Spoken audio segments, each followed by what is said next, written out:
I want to look today at two familiar episodes in the life of Jesus. The incident where he walks on the water and his disciples think they are seeing a ghost, and his appearances to the disciples after his resurrection. It may sound surprising, but the ancient world of which the New Testament was part actually had many stories about ghosts and what scholars call post-mortem appearances of the dead. As such, these sorts of stories, as scholars have collected and studied them, form genres. And since they form genres, story types, so to speak, there are stock elements in each of these genres that came to be expected by readers in the ancient world. In other words, when somebody wrote a ghost story or a story about someone coming back from the dead in the Greco Roman period, there were expected components in those stories.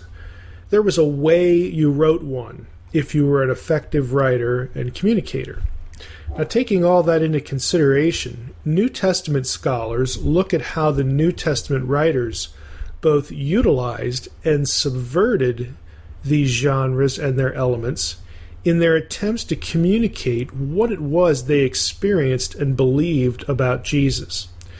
You've probably heard preachers or Christian apologists claim that the New Testament stories about Jesus' resurrection and his miracles are unique. That's actually a bit misleading. The New Testament writers both conform to and subvert these genres. What do I mean? Well, on one hand, scholars know that the New Testament writers utilize virtually all the expected ghost story elements in writing about Jesus' appearance on the sea, as well as the elements expected in post-mortem appearances. In that sense, there isn't much that's new. Even details like Jesus eating by the seaside and his challenge to Thomas to touch his body and his wounds after the resurrection, those sorts of things can be found in classical Greek sources about ghosts and post-mortem appearances. In Greco-Roman literature, sometimes ghosts were conceived of as physical. Now that might sound odd, especially when it comes to the resurrection. It might make you wonder what's different then if that's the case. Well, the difference and the subversion of the literary elements of these genres comes when the writers recast certain elements or combine them in bizarre ways or sort of go beyond them, as though the stock ways of describing a ghost or a person back from the dead just aren't good enough to describe what's going on with Jesus. And frankly, that's the point. Let's take both literary categories in order. We'll begin with the story of Jesus walking on the water and the disciples' misapprehension, that's being kind, that they were seeing a ghost. There's a recent scholarly article on this subject using a literary approach by Jason Robert Combs entitled "A Ghost on the Water? Understanding an Absurdity in Mark chapter 6, verses 49 through 50. And that was published by the Journal of Biblical Literature in 2008. Again, the reference is on the website. Now, if you can handle Greek, I recommend reading that article. I think you'll find it fascinating. If you don't read Greek, let me quote part of the author's conclusion. Writing about Mark's version of the incident with Jesus walking on the water, Combs says, quote, Mark presents several themes typical of classical ghost stories before diverging in a significant way. It is night, the time when there is at least the threat of phantoms looming. Jesus sees the disciples struggling to cross the lake against the wind and begins to walk toward them as light from the dawning sun has barely begun to illuminate their surroundings. It's the perfect time to see a phantom. Yet it's not the nighttime hour nor the dim-lit sky to which Mark attributes the disciples' misconstrual of Jesus.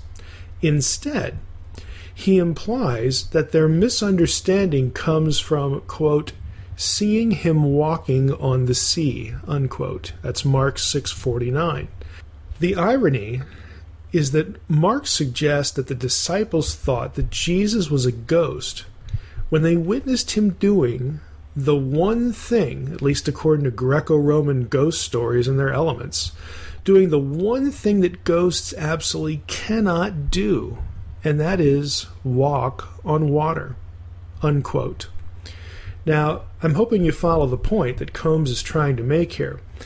He's saying that the writer, Mark, knows, again, he's tuned in to the material, the Greco-Roman material, the way that you'd write one of these ghost stories and what you'd have ghosts doing.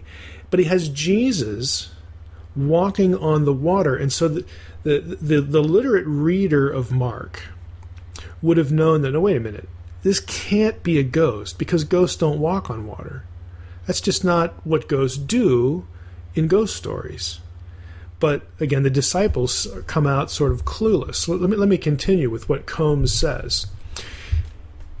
Quote again, "The Jewish and Greco-Roman audience familiar with the sort of ghost stories recounted above in this article would have been particularly dumbfounded by the disciples' misunderstanding. If, in addition to that, one considers the research of Professor Yarbrough Collins, who's a New Testament scholar, then the disciples' misunderstanding becomes even more shocking.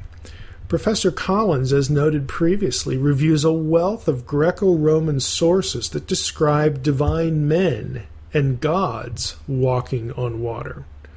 With so many prominent accounts, Mark's audience would have certainly understood Jesus' water walk in terms of divine manifestation, and yet the disciples in Mark do not." Unquote. Now again, here's the point Combs is trying to make. Anyone familiar with the literature, the literary elements of a ghost story, would have known that Mark was not describing a ghost. He was describing a god, some divine figure. Mark cast the disciples as basically spiritually clueless or blind to something that should have been obvious. One more quote. Combs adds, quote, "In Mark, the disciples' insistence on believing the absurd seems to emphasize to the extreme their failure to believe in Jesus. This is exactly what Mark records. After Jesus identifies himself, Mark describes the astonishment of the disciples, their lack of understanding, and the reason for that lack. Their hearts were hardened." That's Mark 6, 51 and 52. The disciples' lack of understanding has long been recognized as a Markan theme that appears throughout the gospel. Here it forms a striking narrative portrayal of cognitive dissonance. The disciples clearly want Jesus to be something that he's not, to the point that they are willing to believe the absurd when Jesus approaches them as something much grander than they had imagined. Gods and divine men walk on water. Ghosts do not. But when the disciples see Jesus walking on the water, they believe the impossible rather than the obvious. Unquote.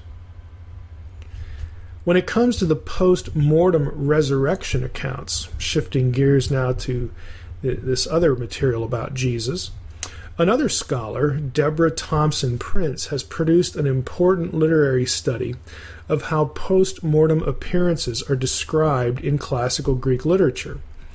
Her article is entitled "The Ghost, quote-unquote, of Jesus, Luke 24 in light of ancient narratives of post-mortem apparitions." That was published in the Journal for the Study of the New Testament in 2007. I'll quote from her work as we continue, but listeners should know again that I've posted 2 images of 2 appendixes at the end of her article. The appendixes list out the characteristics of post-mortem apparition appearances in Greco-Roman literature and how the gospel writers apply and subvert them in their descriptions about Jesus. So after you're done listening here, I invite you to go up and take a look at that. Now, back to Prince's article, focusing specifically as she does on Luke 24. After a thorough investigation of the elements of post-mortem appearances in Greek literature, Prince writes this, quote, "I submit that the method at work in Luke 24 is an attempt to disorient the reader in order to reconfigure the traditions known to the author and the reader in light of the disciples' extraordinary experience of the resurrected Jesus. After all, Luke can only describe Jesus' post-resurrection appearances with the vocabulary and literary models he has at his disposal. But what if these are deemed inadequate for his purpose, and no one type of apparition is thought sufficient to represent what the disciples had experienced? In this case, Luke would be left with insufficient language and models. If, however, all possible models are incorporated, thereby displaying the breadth and magnitude of Jesus' resurrected presence, while at the same time the limitations of each model are highlighted, then the author is able to work within the parameters of the literary and cultural expectations of the audience to express a phenomenon that surpasses those expectations." Unquote. As with the earlier episode in Mark, a literate reader in the early Christian centuries would have read the accounts of the resurrected Jesus and known that the writer was just at a loss to describe what the disciples had experienced. It would have telegraphed a simple but profound message, like something like this: "Hey, we'll do the best we can to describe this, but all the ways you and I are used to thinking about a return from the dead, they just don't cut it. This is beyond anything we can adequately express."